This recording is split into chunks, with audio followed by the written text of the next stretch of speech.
What's up, YouTube? It's Rico, CEO of SourceFind Asia, co-host of the Main China podcast, host of the SourceFind Asia YouTube channel and vlog, back with another one coming from Nantong. I'm hanging out in the warehouse of one of our factories over here. And in today's video, I wanted to touch on how to conduct yourself in a meeting with a Chinese factory boss or salesperson.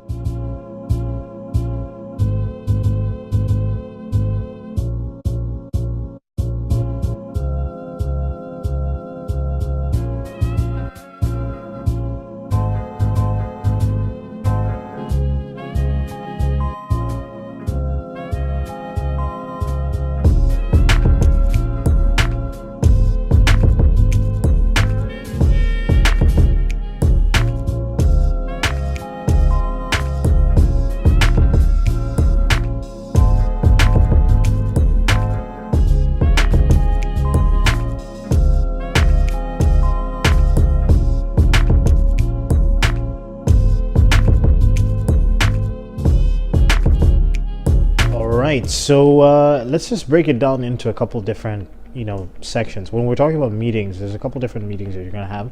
There's going to be the first meeting, like the introduction, the first time you visit a factory and you're getting to know the factory itself, getting to know the sales staff. Like anything else, it's sometimes a little bit awkward at the beginning, and then they're just trying to get a feel of each other, and then they're trying to impress you, or you might be trying to impress them.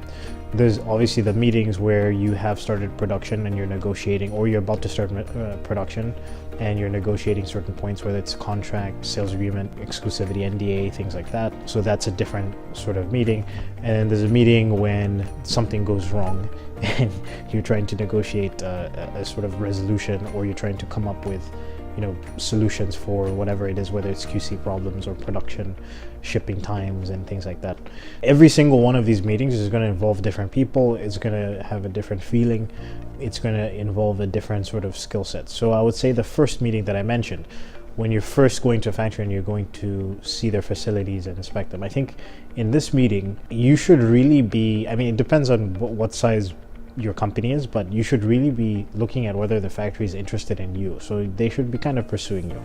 They should be trying to show you what they're capable of doing. They should be trying to impress you. They should be trying to show you that they're knowledgeable about the product. So when you're sitting down in this meeting, typically it'll be you and a salesperson, sometimes the engineering team or an engineer if the product requires that level of expertise. So originally it's an original design product, or if you're making tweaks to the product, you're changing some of the design elements to the product, and they might call in the big guns, the engineer, to come in and sort of consult. And then if you're on a larger scale, or if the factory is smaller, the owner of the factory might be present in the meeting. So funny thing that happens, or used to happen to me quite a few times, I'm not sure if it's as common, but it's a pretty frequent thing.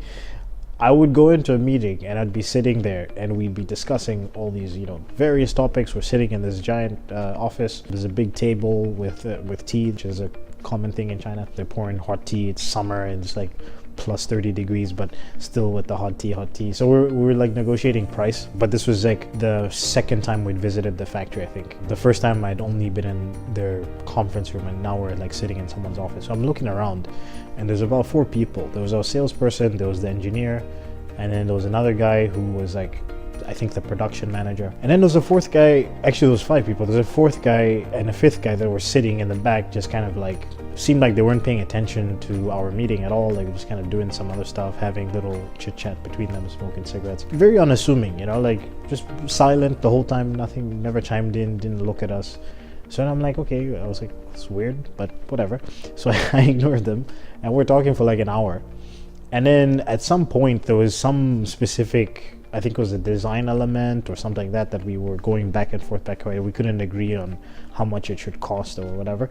And then he just chimed in like near perfect English, like a 1-sentence answer that kind of just dropped a bombshell on us. And we're like, oh, he's the boss, isn't he? He's the owner of the factory. That happened to me quite a few times, and it's happened to other people that I know, where it's like, if you just see there's a dude in the back or a lady in the back who's just like hanging out, seems unassuming, like not fancy dressed at all, like sitting on a regular desk and they're just there for no one's said anything, no one's introduced him or her, and then all of a sudden they just chime in with like a one sentence like bombshell. So anyways, like keep a lookout for that. So when you're in those meetings, you should be in a position of, hey, you need to impress me, you need to answer my questions, you're trying to win my business, because if you guys don't answer my questions, I have lined up multiple other suppliers that I could potentially go work with. So that's the mindset, and that's how you should conduct yourself. Don't be too demanding. I think sometimes Western clients, Western people tend to come to China and want the factory to bend over backwards. At the end of the day, they are knowledgeable. Especially if you're dealing with a factory that's been open for a while, they've been making that product for a long time. So you need to be respectful, keep that stuff in mind, and try not to negotiate too much in the first meeting. In the first meeting is like you're inspecting the facilities, you're getting to know each other. Like you don't need to necessarily be there going through each point of the contract. You can go there and present them with a template for the contract and say like, this is generally the kind of agreement that we sign with our suppliers. But you shouldn't be going there and being like, hey, let's go through every single point. Like, it's going to be a waste of time. Like, this is the first time that you're meeting each other. You need to see how their facilities look first before you even start going into those points. And then if you try to negotiate price too early, a lot of times you don't have all the information. You want to be negotiating price when you have all the information in terms of how the product is made, the raw materials, like things like that. Unless you've made this product a million times and already how much it costs the factory to do each step, and you have all your design elements completed and all that stuff, like it's again pointless to be negotiating price that early. So the second type of meeting, like I said, is the one where you are negotiating. This is the one where you're about to start an order. This is the one where you're sitting down with potentially the boss of the company, or at least the sales manager. You might have been dealing with a sales rep, now it's a sales manager, and they're going through the contract details. And this is an extremely important meeting because this sets sort of the precedent for how your order is going to go. So when you're in this meeting and you're negotiating price, again, I personally try not to negotiate price too much. I think the price setting should be happening earlier on when you are researching the suppliers. So like when you contact suppliers, you should already tell them how much money you're willing to spend, or at least give them an idea of where your price range is, so you don't spend too much time trying to lower them on price. Because if you walk through all the details of the production and all the all the specs and materials and things like that, and then now you're saying, I want, let's say the per unit cost is $5 or $10, and now you're saying you want like the per unit cost to be, let's say $10. Now you're saying that you want the per unit cost to be $7. That's a significant drop. It's a significant drop in cost. So that might affect some of the design elements and the production elements of the product, and that's something that you need to discuss before you get to the stage. Because if you push them down in price too much, and let's say they agree, they're going to try to cut costs somewhere. It's going to happen. Like they're just going to try to figure it out, whether it's pushing your production back, whether it's changing one of the materials. They're going to try to figure out how to make that money back in some way through the order. Or maybe your first production run might be fine, and then your second production run is lower in quality. So like, you really shouldn't be trying to push them down too much on price. And if you have a price in mind before you even start researching suppliers, then you should bring it up as early as possible. Don't wait until when you're negotiating the contract and stuff like that. In terms of how to conduct yourself in those meetings, this is now, think of it as like you're entering a marriage. So you want to know everything about the other person, and then they should know as much information about you, and you want to set very clear expectations as to where the future goes. And then as well, like, don't lie. You want to be as honest as possible, so don't make promises that you're not going to keep, whether it's saying, hey, if you give me this per unit cost now, a year from now or 6 months from now, my orders are going to be 20 times as large. Like, don't do that, because if you don't honor that, you're basically breaking a unspoken agreement, and you're going to suffer the consequences with regards to your relationship and then potentially quality of your product. So again, it's like, be a little bit more humble, I would say, in this type of meeting, but definitely don't compromise if there's major quality control points or design points that you want to hit. But there will be some things that you might have to compromise on, whether it's production times, maybe smaller design elements, maybe some of the materials, maybe colors, maybe the per unit cost. So like, you need to be a little bit flexible. Don't try to win everything.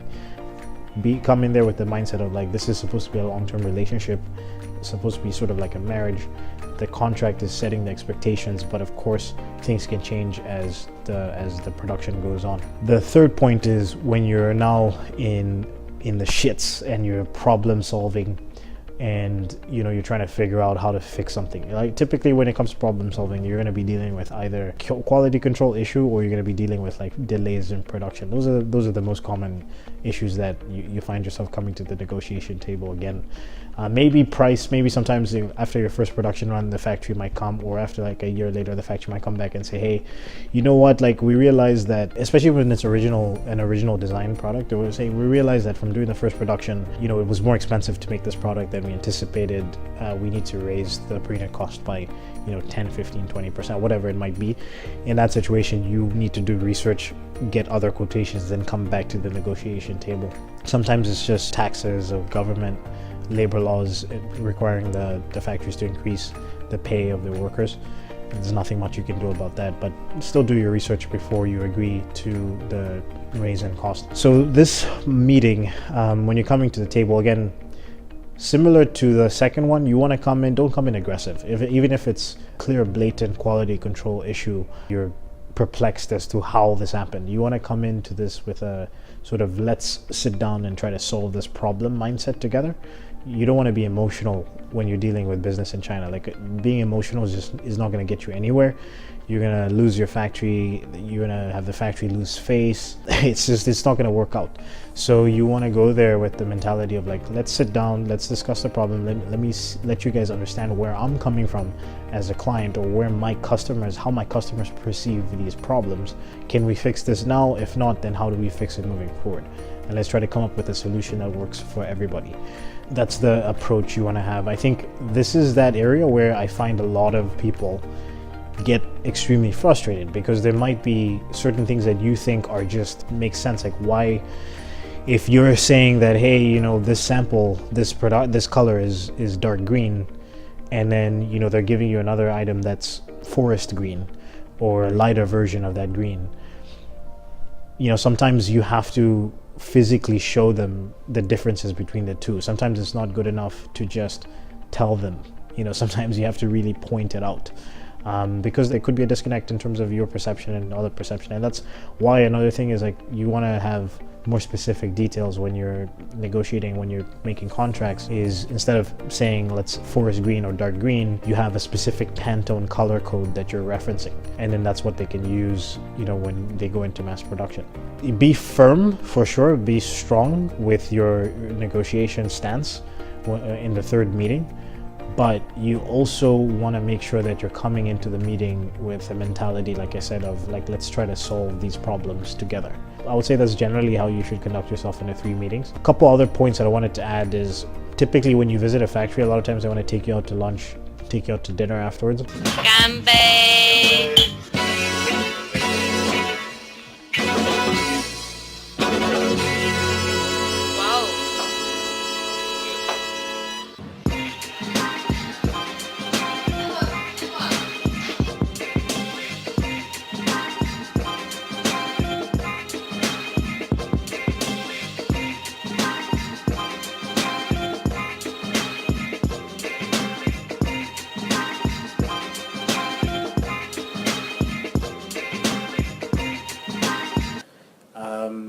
Standard China stuff as well, awkward moments, like you get so used to that. In fact, I revel in it. I just embrace it in those, awkward situations. Pretty funny when you look back, but in the moment you have to embrace them.